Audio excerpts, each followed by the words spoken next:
So again, this is an account of that book given by Gatto in his short piece, Against School, How Public Education Cripples Our Kids and Why. And it begins, Inglis, for whom a lecture in education at Harvard is named, makes it perfectly clear that compulsory schooling on this continent was intended to be just what it had been in Prussia in the 1820s. A fifth column into the burgeoning democratic movement that threatened to give the peasants and the proletarians a voice at the bargaining table. Modern industrialized compulsory schooling was to make a sort of surgical incision into the prospective unity of these underclasses, divide children by subject, by age grading, by constant ranking on tests, and by many other more subtle means, and it was unlikely that the ignorant masses of mankind separated at childhood would ever reintegrate into a dangerous whole. Inglis breaks down the purpose, the actual purpose of modern schooling, into 6 basic functions, any one of which is enough to curl the hair of those innocent enough to believe the 3 traditional goals listed earlier. 1. The adjustive or adaptive function. Schools are to establish fixed habits of reaction to authority. This, of course, precludes critical judgment completely. It also pretty much destroys the idea that useful or interesting material should be taught, because you can't test for reflexive obedience until you know whether you can make kids learn and do foolish and boring things. 2. The integrating function. This might as well be called the conformity function, because its intention is to make children as alike as possible.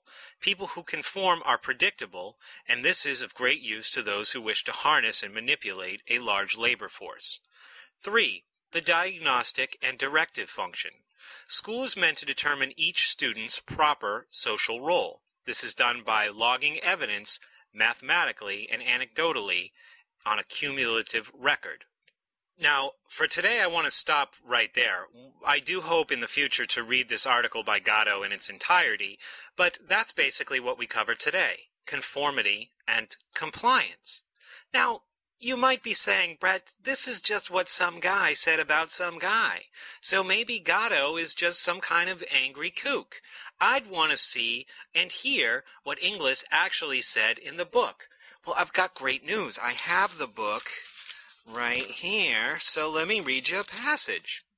And really, any passage will do, because when I read anything that Inglis wrote in this book, the way he talks about human beings, it sounds like he's a zookeeper. It must further be recognized that the minimum level of general intelligence necessary in any society must depend on the amount of privilege conferred on the individual and the amount of responsibility placed on him.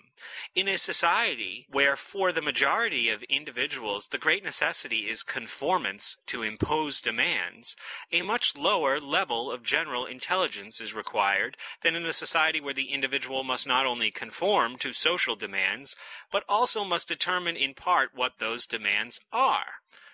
Wow. The entitlement and elitism of this guy just leaps off the page right into your face. Later in the book, he goes on to some of the functions that Gatto was discussing earlier. 2 facts make this differentiating function in secondary education both possible and necessary. Number 1, pupils in the secondary school, the raw material with which secondary education must perforce deal and which conditions its operation, differ greatly in native capacities, in acquired tendencies, especially as conditioned by training outside the school, in interests and aptitudes. Failure to recognize this fundamental fact at any time must inevitably mean failure to do justice to the individual and failure to develop the highest social efficiency out of the raw material available. Sounds like a lot of stuff being decided for individuals by strangers. So now maybe you're saying, all right, Gatto was right about Inglis, but who's to say that Inglis isn't some isolated quack? Surely he doesn't speak for the entire community of intellectuals and shadowy central planning elitists who designed the public education system in America. So why don't we take some time to hear what a few of the others had to say? Horace Mann, who is considered the father of public education in America. He was the one who brought the system here from Prussia. You need not tell all the truth, unless to those who are right to know it all. That doesn't even make any sense, Horace. Let's try another one by him. Teaching is 1/10 as effective as training. You guys all know what training is. It's what you did with your dog. In 1888, the Senate Committee on Education, addressing recent public unrest, issued the following statement. We believe that education is one of the principal causes of discontent of late years, manifesting itself among the laboring classes. Basically asserting that as people learn more about government, they became more upset about government, and something needed to be done about that. In his 1905 dissertation for Columbia Teachers College, Elwood Cubberley, the future Dean of Education at Stanford and a very influential educational thinker, said that schools should be factories, quote, in which raw products, children, are to be shaped and formed into finished products, manufactured like nails, and the specifications for manufacturing will come from government and industry. The Rockefeller Education Board in 1906. In our dreams, people yield themselves with perfect docility to our molding hands. Same Rockefeller Education Board in 1906.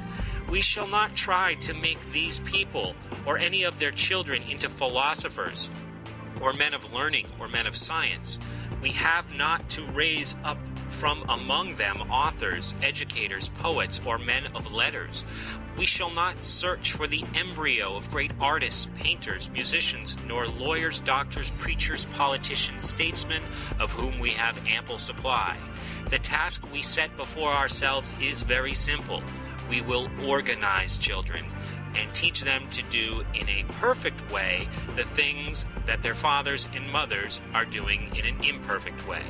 Those things that they're talking about are factory labor tasks. William Torrey Harris, U.S. Commissioner of Education from 1889 to 1906. 99 students out of 100 are automata, careful to walk in prescribed paths, careful to follow prescribed custom. This is not an accident, but the result of substantial education, which scientifically defined is the subsumption or crushing of the individual. Harris again, in his book, The Philosophy of Education, 1906, the great purpose of school can be realized better in dark, airless, ugly places. It is to master the physical self, to transcend the beauty of nature. Schools should develop the power to withdraw from the external world. Woodrow Wilson, while he was president of Princeton University, addressing the New York City High School Teachers Association on January 9th, 1909, 4 years before he became the President of the United States and started on his quest to become one of the worst people that the world has ever seen, said, quote, "We want one class to have a liberal education. We want another class, a very much larger class of necessity, to forego the privilege of a liberal education and fit themselves to perform specific, difficult manual tasks." William Godwin, in Inquiry Concerning Political Justice, 1793. So we're going back more here to even the earlier origins before Horace Mann. Government will not fail to employ education to strengthen its hands and perpetuate its institutions. Benjamin Rush, a founding father and signer of the Declaration of Independence. Let our pupil be taught that he does not belong to himself, but that he is public property. Let him be taught to love his family, but let him be taught at the same time that he must forsake and even forget them when the welfare of his country, whatever the hell that means, requires it. John Dewey, another one of the famous, influential American educationist thinkers at the turn of the 20th century. Quote, "Every teacher should realize that he is a social servant, set apart for the maintenance of the proper social order and the securing of the right social growth." Dewey again, "You can't make socialists out of individualists. Children who know how to think for themselves spoil the harmony of the collective society which is coming, where everyone is interdependent. Archibald D. Murphy, the founder of the North Carolina Public Schools, quote, "In these schools, the precepts of morality and religion should be inculcated, and habits of subordination and obedience be formed. Their parents know not how to instruct them. The state, in the warmth of her affection and solicitude for their welfare, must take charge of those children and place them in school where their minds can be enlightened and their hearts trained to virtue."